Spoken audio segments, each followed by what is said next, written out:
The fact that I'm even talking about this should be an indication of just how bad the situation is. My name is Sean Hammond. I'm a sheriff's deputy for Barron County, a small rural county in southern Ohio. It always amazes me how many people don't seem to know where that is, and even more curious, how few maps out there actually show it. I never could really figure out why our little section of the Appalachian foothills has gone unnoticed for so long. It's almost as if the rest of the world has forgotten about it, and, for its own part, Barron County seems to neither notice nor care. Ever since the coal company stopped most of its mining operations in the mid-'80s, Barron County hasn't had a lot going for it, other than being a great place to go camping. Still, there are people here, and when you get enough people in an area, that generally equals jobs, which means money, which means crime committed by those who don't want to get a real job against those that do. That vicious cycle is what fuels my job, even though I dread the calls as much as the next cop on the beat. Usually, it's either a domestic dispute or a drug overdose, since Barron County seems magnetic to drug dealers, and it can get exhausting at times. You get callous to the demanding, uncooperative families, the repeat offenders who show no shame, and the tight-lipped women with bruises on their faces that couldn't have come from a tumble down the stairs. After a while, you get to where you think you've seen it all. That's where I was in my career until a few weeks ago. I sat in my car along a lonely stretch of Route 142, a two-lane asphalt road that stretches the length of the county and connects the town of Collingswood in the center to the slightly bigger city of Black Oak in the north. My buddy and de facto partner, James Walker, slouched in his patrol car parked beside mine, facing the opposite direction so we could talk to each other from our rolled-down driver's windows while we took our lunch break. So, which one? James chewed on his sandwich, the usual tuna fish and rye combo that he always brought without fail. I grinned and poked at my Tupperware bowl full of barbecued beef. Andrea, for sure. James grunted in friendly mirth. You and redheads, man. She's nice, I defended my choice of which pretty courthouse clerk I'd rather date with my plastic fork poised in the air like a pointer to seem intellectual. Every time I go in there, she has this real big smile on her face, and she doesn't act like she's too busy to talk to me. And she's smoking hot, right? James teased, his dark eyebrow raised. Right, I laughed along with him, though, under my uniform, my heart skipped a beat at the flash memory of Andrea's pretty face, framed in crimson locks. Man, she was pretty, and every time I went into the courthouse for an errand, I almost couldn't bring myself to talk to her, as shy as a little kid on a playground. That didn't stop me from volunteering to be the guy who brought our records in to the courthouse every Monday, however. And sometimes, when I was alone on patrol, I practiced what I figured I would say to her if I ever got the nerve to ask Andrea out. You like barbecue? I know this great place in Collingswood. No, that's not it. Hey, Andrea, how do you feel about Ferris wheels? I'm going to be working the guard shift at the county fair, and I thought, no, that's not good either. James shifted in his driver's seat and wiped his fingers on a napkin. I'm still going to go with Tracy. She's got spice to her, and man, can she fill out a skirt. Rolling my eyes at my friend's fascination with the blonde from the second floor, who wore everything as tight as she could get it, and winked at every guy who noticed, I took a sip from my Coke.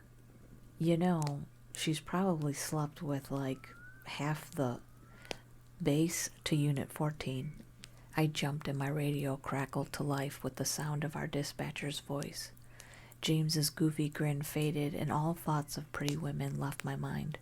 The smell of my barbecued lunch now turned my stomach and I forced myself to take a deep breath. Here we go. With clammy fingers, I reached for my shoulder mic to click the black talking button down. Base, this is Unit 14, send your traffic. A few moments passed, and I prayed that it was something minor, a raccoon in the school trash cans, a branch down across the nursing home driveway, or old Miss Phillips calling to complain about the neighbor's dog barking too loud for the 8th time this week. Unit 14, respond to a distress call from a campsite at 1849 Bethesda Ridge Road. Reports of possible child abduction. At least one civilian is missing. A night ranger from New Wilderness is already on site.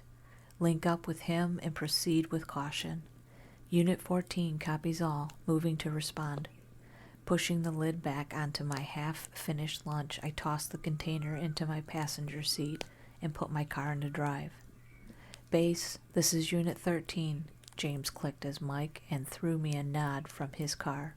I'm nearby, moving in as backup. How copy? I frowned and shook my head, the blood cold in my veins. You don't have to do this. But my partner just slid a small, knowing, half smile and nodded back. Yes, I do. Unit 13, this is Base. Solid copy on all, showing you and Unit 14 dispatched at 2348. Flicking my lights on, I threw James one last look, and together we swung our patrol cars around to pull onto the long, dark road. My guts twisted, the shadowy landscape flying by, and I cursed under my breath. Despite the drug problems and domestic abuse issues, Barron County was quiet, rustic, and even nice in some places. Most of the normal people were salt-of-the-earth types, and even though I wasn't a church-going man, I could appreciate the idea of a guy in the sky helping keep people from getting too rambunctious. People down here didn't riot when we arrested some dopehead for beating his wife. They didn't throw bricks at my car in the name of some pseudo-revolution started on Twitter, and the kids all smiled and waved when we drove by in town. We got treated like human beings for the most part, and rarely did we have to respond to anything other than an overdose or a husband and wife screaming match that woke up half the neighborhood.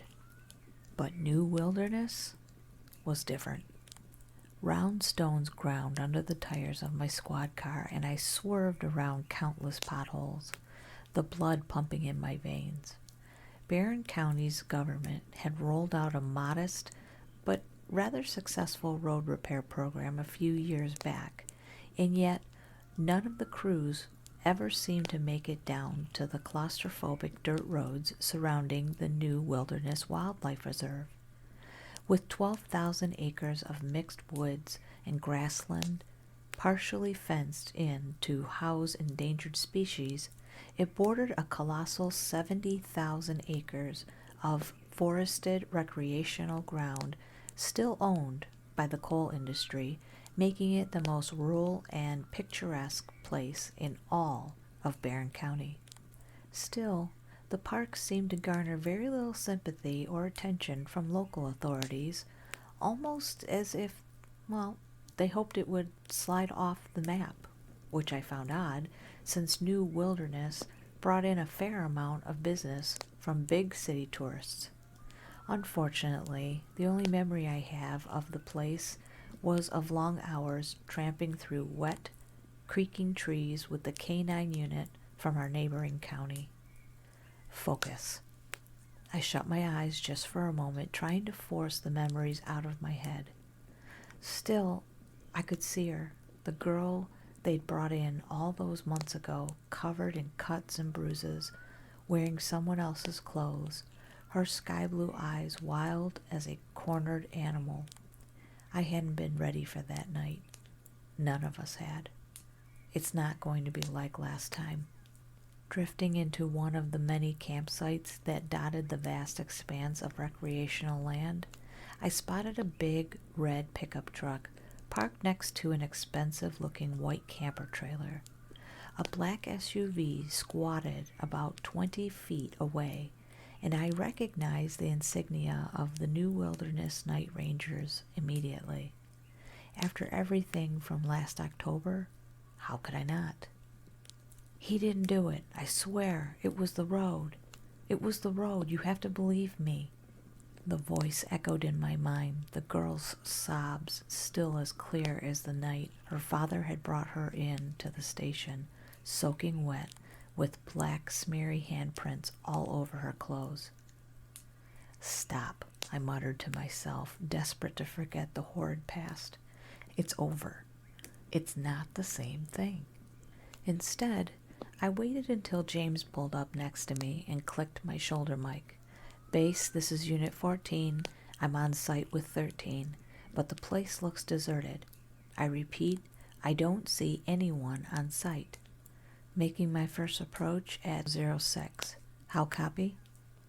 In the bright aura of my squad car's lights, I searched for a sign of movement, for someone hiding behind the camper or perhaps looking through the closed blinds, but saw nothing. A small nagging suspicion flared to life in the back of my mind, the ice under my skin telling me that something about the situation was very, very wrong. Unit 14, this is base. Solid copy on the first approach. We've got Units 12 and 11 on standby if you need more backup. Keep us posted. Base out. I swallowed the dry, sour-tasting lump in my throat and pushed my car door open. A musky aroma of wet, rotted leaves curled up from the damp ground to tickle my nose, carried on the thickening clouds of cotton-white mist that hung between the murky treetops. This had been a warmer March than usual, at least in the beginning, and the rolling clouds overhead threatened rain with the new temperature front. Mud squished under my shoes, deafening against the tomb-like silence of the nearby forest, as if every stick and stone held its breath in anticipation. Beyond the treetops, 3 white lights blinked sporadically in the distance, likely some kind of cell phone towers or radio antennas, though it was hard to tell from the ground.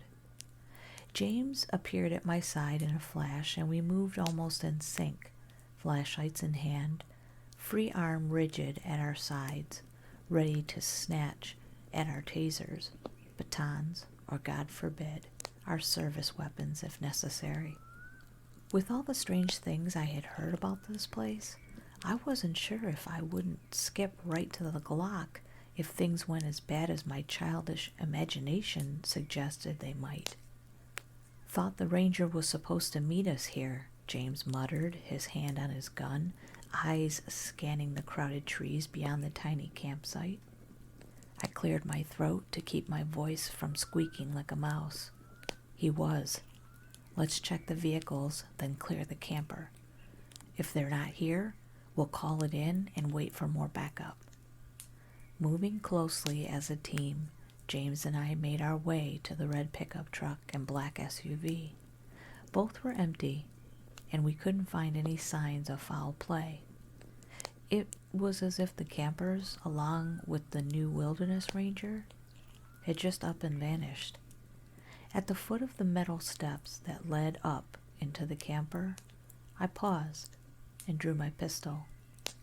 It weighed cold and heavy in my palm, a deadly reminder of how fast my job could get ugly if I wasn't careful. Behind me came the soft click of James doing the same, and his hand gripped my shoulder in a silent signal that he was ready to follow me in. I rapped my pale knuckles against the cool fiberglass door of the camper, short and fast. Hello? Sheriff's office. We got a call about a disturbance? Long, Tense seconds ticked by, marked only by drum beats of the pulse in my ear. Nothing. Again, I banged on the door, louder this time, in case somehow the occupants were asleep or hard of hearing. Sheriff's office, open up. Is anyone there? Silence. Nothing but the strange, high-pitched creaking of trees in the distance, swaying with the wind. I hate this part. Gripping the door handle, I pushed the button on the small light mounted under the frame of my Glock and shoved. It made a schluck sound. The door swung inward about 5 inches and swished to a stop. A strong, coppery stench hit my nostrils, and from underneath the open door came a small trickle of cherry red fluid. I recognized it right away, and it made the already unpleasant situation that much worse. Someone was either hurt or dead, which meant this had just gone from a lost child to an investigation that could go on for weeks on end. If it was anything like the last one, it might not even be solved or recorded. My stomach gurgled in revulsion, but I rammed the door with my shoulder, and at last it gave way. Mary, Mother of God. Inside the inky, cramped interior of the camper, the walls, ceiling, windows, and floor were covered in spattered chunks of torn viscera, thick scarlet smeared all over everything. It looked as if someone had been thrown into a jumbo-sized blender and then spewed out with a leaf blower, bits and pieces of unknown anatomy clotting under my shoe to mix with the sticky Ohio clay from outside. The rank, metallic stink of blood hung thick in the air, and I tasted the beginnings of vomit in the back of my throat. But the worst part about it all was the silence. Nothing moved. Not a sound could be heard, as if the place were a kind of holy shrine to some macabre deity, and to speak was a grave sin. James gagged and leaned against the doorframe. Dear God, what could have done this? A bear? If only. I don't think so. I had to shut my eyes and breathe through my mouth to avoid hurling my barbecued beef all over the crime scene. This is... No bear could do this. Coughing and spitting, James steeled himself and pointed his pistol toward the dim interior. Let's clear this and get the hell out of here. I can't keep breathing this crap. We padded slowly through the hellish darkness, our guns raised, and every hair on my body stood on end. Fear overwhelmed my disgust, though just barely, and as I moved through a small alcove into the narrow living kitchen area, my guts twisted into a hard knot. You seeing this? I choked down a foul gulp of air and shone my weapon light at the left side wall. In the living area, a couch lined one wall, across from a small compact range and mini fridge with some wooden cabinets over them. A big, shattered window sat behind the couch to look out into the dark forest beyond and let in what little moonlight filtered through the gloomy, overcast sky. Glass covered the floor, but from what I could tell, it appeared that most of the shards had flown outward, as though someone had leapt headfirst through it. More blood had caked the couch, with bits of glass glued to the floor in sharp crimson lumps, but it was the opposite wall, covered in smooth, fake linoleum that caught my attention. Handprints. Dozens upon dozens of handprints, some big and burly, others small and slender, dotted the walls like some freaky prehistoric cave. Rivulets of red still trickled down from the prints, as if whoever had made them had just gone scuttling off into the night right before we pulled in. But they weren't the desperate claw marks of someone being attacked or dragged. These were purposeful, almost childlike in their placement, and from the various sizes, I realized that it had been more than one person. In the middle of all the prints, as if framed by them in sacred reverence, were 4 words. Look for the lights. James, I met his wide-eyed stare, the pistol trembling in my hand. Call for backup. Call the sheriff. Get everyone out here, now. He bobbed his head and reached for his shoulder-mounted radio mic. Base, this is Unit 13, requesting immediate backup. Static grated in the little plastic speaker. Base, this is Unit 13, do you copy? My heart pounded as I realized that I couldn't hear him over my radio, that I didn't hear his radio crackle or click. I tried mine, clicked the talking button over and over, even turning the dials to try and reset it. Nothing. It's dead. I breathed too scared to feel sick about all the gore I stood in, and my brain raced with terrified confusion. How? James pounded his fist against the radio on his belt in desperate frustration. I charged it. It was on full power. We're not out of range. We can't be. Why didn't you call the police? The sheriff's harsh accusations cut through my mind, and I saw him standing across a narrow table from the girl with auburn hair, who had tears in her eyes. We couldn't. There was no way out, no service, nothing. Why won't you listen? Glancing down at the lifeless radio in my pale hand, I shook my head to clear the guilty memories away. We have to go. Get back to the cars, get on the horn, and call somebody. This is bad, man. Real bad. James moved for the door, and I followed so close behind that I almost bumped into him when he lurched to a stop. What the? He backed up against one gore-encrusted wall in shock. I turned my head to follow his gaze out a small window to our left. Unlike the big living area window, this one was intact, and through its hazy glass, I could just discern a white ball of light bobbing in between the trees.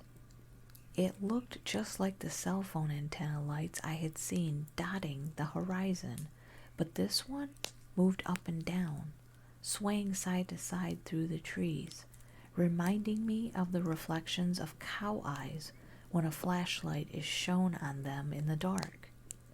The orb didn't move like a shooting star, and I knew that it was far too low to be an airplane. No, something about the erratic, almost hypnotic jerks seemed organic, like some gargantuan firefly that had at last ripped free of its prehistoric cocoon. In the distance, a faint screeching sound followed closely by a dull thudding echoed in a mechanical chorus. I took a step closer to the window, drawn in with moth-like wonder to the ethereal glow. Are those footsteps? Without warning, a greasy chunk of visceral slid under my shoe and I tripped. The flashlight flew from my hands and rocketed into the floor with a deafening clack that sent chills down my spine. It made like a boing sound, a clamor like a strange electro-synth foghorn tore through the air, and the camper was bathed in a blinding cascade of white light. Somewhere outside the camper, trees snapped, underbrush crashed, and the screech, thumping noises grew rapidly closer. Dull tremors slithered through the ground, up my legs and into my chest, growing more intense by the second as whatever was outside drew nearer. No longer fascinated, I whimpered in childish fear and crouched behind the window, too afraid to look out into the source of the beam. A small part of my brain told me the thing outside was hunting us, like a wolf with cornered rabbits, and we had walked right into its lair. Whatever it was, it had to know where we were, and this broken horrorscape of a camper was no defense. We had only one choice: to run out and make for our patrol cars, or stay and end up smeared all over the walls. As if reading my mind, James darted to the steps of the trailer, and together we hurtled into the night, guns raised. Trees crunched, branches snapped, and the mucky ground shook beneath my feet. Round beams of light probed the ground around me like searchlights trying to find an escaped convict. Cold mud spattered up the back of my uniform trousers, and my lungs burned with the damp night air. Crash! Behind me, the camper let out a defeated squeal and collapsed under the weight of something massive, its fiberglass exterior shattered with ease. The red pickup truck groaned with the shriek of rending metal, and its panic alarm blared to life, only to be silenced moments later by another vicious thud. It was right behind us, so close I could almost see it in the corner of my eyes, a sharp, jerky shadow that crawled out of the dark like an angular nightmare. "Base, come in. We need—" James's desperate plea cut out, and I turned to see him snag his shoe on a rock, and down he went. Panicked, I threw myself back toward him, but a wall of light hit me full in the face from directly overhead. On instinct, I looked up. Blinding white light poured into my eyes, and a harsh, high-pitched static filled my ears. My legs slammed to a stop, every muscle in my body frozen, as if paralyzed by some unseen hand. I couldn't think, couldn't move, and my breath barely trickled in and out of my chest. Deep inside my skull, I watched helplessly as my memories were pried open, like someone crawled in through my ears and started to rummage through the folds of my brain. Once more I saw the auburn-haired girl who had been found just outside New Wilderness last October, almost 12 miles from her abandoned car, dressed in someone else's clothes and raving about a monster killing her friend. I noted the looks of annoyance on the sheriff's face when she refused to admit that the guy she had been with had accosted her, instead claiming it had just been some dark, mysterious road that had led her astray. I cringed at the detectives berating her, trying to accuse her before dismissing her the more she insisted on her bizarre tale. Lastly, I watched the girl turn to catch my eye as she was escorted out of the station for the last time, and caught her desperate, silent plea for someone to believe her. I hadn't. No one had. Yet when the detectives threw the case out, when the files went missing and the sheriff threatened to fire anyone who talked to the media about it, I knew it had been wrong. The girl didn't deserve to be treated that way. With each question I asked, the more hostile the department had become, and I became convinced that she had been on to something that the sheriff knew about and the detectives were afraid of, something hiding in the forests of the New Wilderness Wildlife Reserve. Now you see. My head pivoted almost as if someone turned it for me, and I blinked at 4 people who approached me out of the light, a man, woman, and young boy, all with outdoor clothes that a family of campers might wear, smiled alongside an older man in his mid-40s, dressed in the black polo shirt of the New Wilderness Night Rangers. They all seemed so happy, so carefree, and beamed at me with contagious joy. "The light is perfection." The ranger, whose name tag read Daniel, made a bright, wide grin. "Safety," the woman sighed, her face glowing in the curtains of white light. "Peace," the man next to her echoed, his arms around the woman and little boy. Extending his tiny hand out to me, the boy, who looked no older than 8, giggled and beckoned me closer. "Come on, come play with us." Perhaps it wouldn't be so bad. The light was nice, warm and soft. I started to forget about the mysterious girl, the sheriff, and my job. What was my job? I couldn't remember. Something with cars? Cars and lights. A big brick building. A red-haired woman who smiled at me every time I went in. Coffee. But nothing like this. No. This was beautiful. Safe. Perfect. Unable to resist, I let the gun slide from my grip, all 5 fingers outstretched to take the boy's hand. Bang! A gunshot split the air, the light flickering between brilliant light and abyssal black. The 4 people in front of me screamed, their faces contorted into hateful glares of rage, eyes dark as night, and rivulets of ebony spilled down their chins. Pain flared through my head, and I stumbled backward, clamping both hands to my eyes. A horrible aching sensation, like I had been staring at the sun, seared my vision and throbbed in my temples. Hands groped at my arms, clothes, and face, trying to pull me back toward them, but someone else jerked me backward by the pull strap on my ballistic vest, dragging me out of the light. "Shots fired, shots fired," a voice screamed over a radio that didn't respond, and my heels dug backwards, furrows into thick, gooey mud. Through half-blind, blurry eyes, I watched the world around me jolt by. My limbs went numb. I had to focus hard just to suck a breath in and out of my chest, and my brain ached inside my skull. Orbs of light bobbed in the trees all around us, more smashing through the forest, like a swarm of bright white circles coming in to feed. They seemed to be swaying like the gait of someone walking down a sidewalk, but with less fluidity and more strained, jerky motions.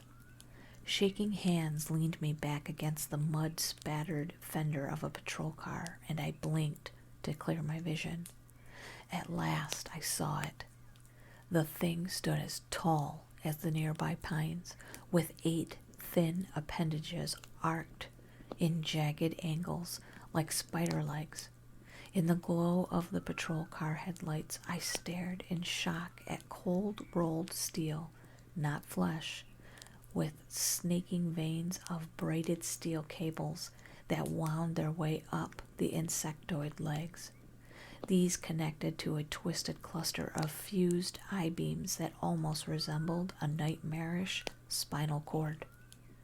At the end of this jumbled mass, ringed in 6 fist-sized light bulbs, a white-painted circular signal dish shook back and forth violently, with a single cone-shaped siren protruding beneath. Underneath the dish hung low, swaying cables covered in sticky coats of gore that writhed independently of each other, with 4 bloody figures hanging broken and torn amongst them. The lights flickered and sputtered from where James's bullet had smashed one of the powerful bulbs, dripping sparks like blood, and it seemed the creature was stunned by the damage it had sustained. A tower, It's a freaking radio tower. With a roar, the patrol car fired to life, and James shoved me into the back seat, my arms and legs tingling with rubbery numbness. My head rested against the window, and I watched with immobile fascination as the entire tree line lit up with more rings of light. Close to 6 of the things crouched just beyond the reach of our headlights. Beneath the first industrial monstrosity, the limp human figures opened their eyes to wave at me, pupils shining moonlight white in the darkness. Their skin was torn, intestines all ripped out, their torsos ragged husks barely supported by a mess of fractured bones. Yet they didn't seem to be in any pain and made no attempt to free themselves. They just swung there by their own bent necks and waved. They waved and smiled. James's car lunged away from the scene and back out onto Bethesda Ridge Road. Just before the campsite passed out of view, the strange iron spider arched its signal dish head back and let out a piercing roar that crackled through the air with the tone of an overloaded synthesizer.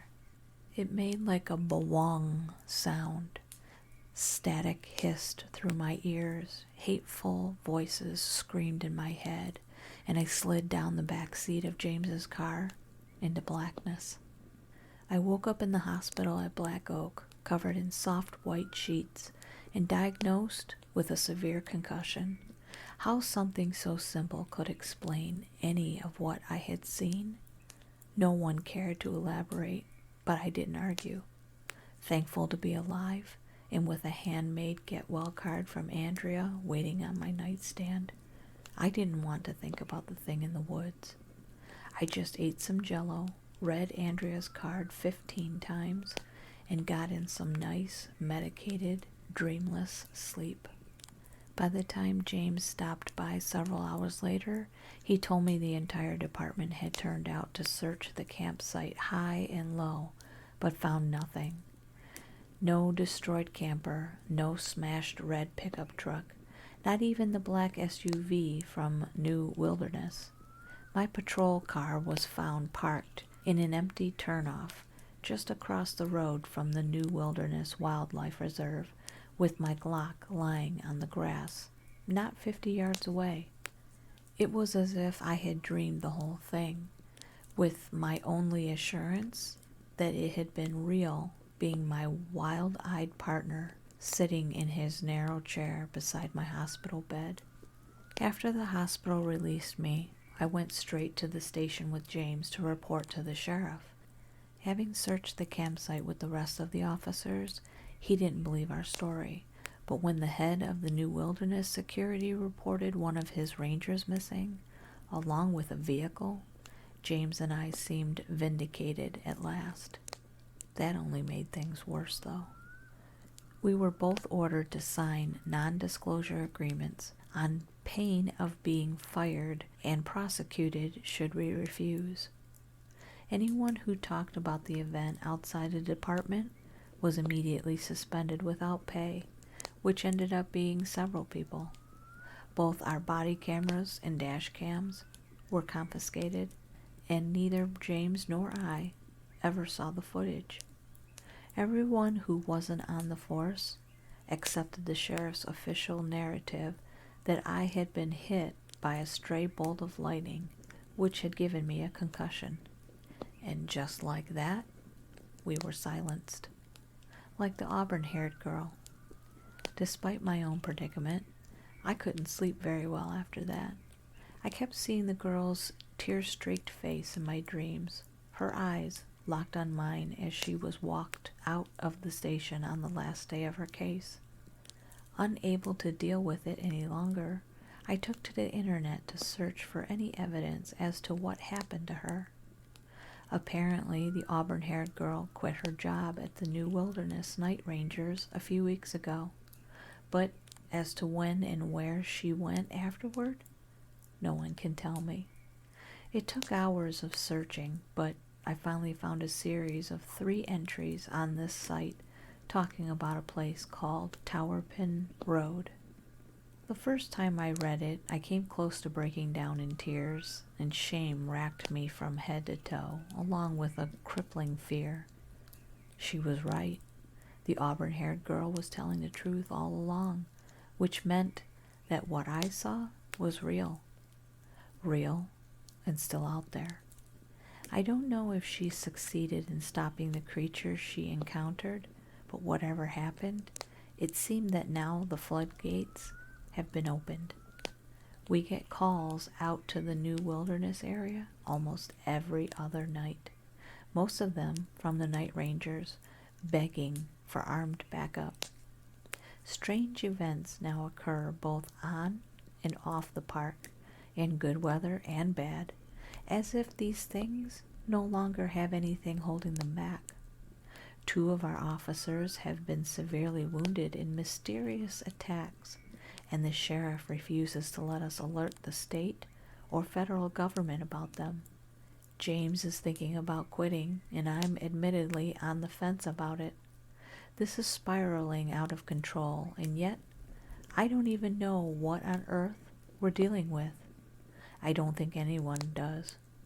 If you live anywhere near Black Oak or Collingswood, pack your bags and run. I don't care how long or how far, just get as far from here as possible. For anyone else who lives outside Barron County or even outside Ohio, all I can say is keep your ear to the ground and listen for strange reports on the smaller regional news about incidents related to park rangers and police officers in the woods.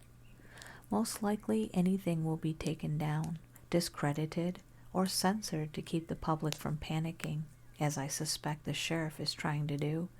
But if you're quick enough, save or print out the page before it gets removed, and you might just see the truth. The truth that keeps me up at night. The truth that everyone here is too scared to voice out loud.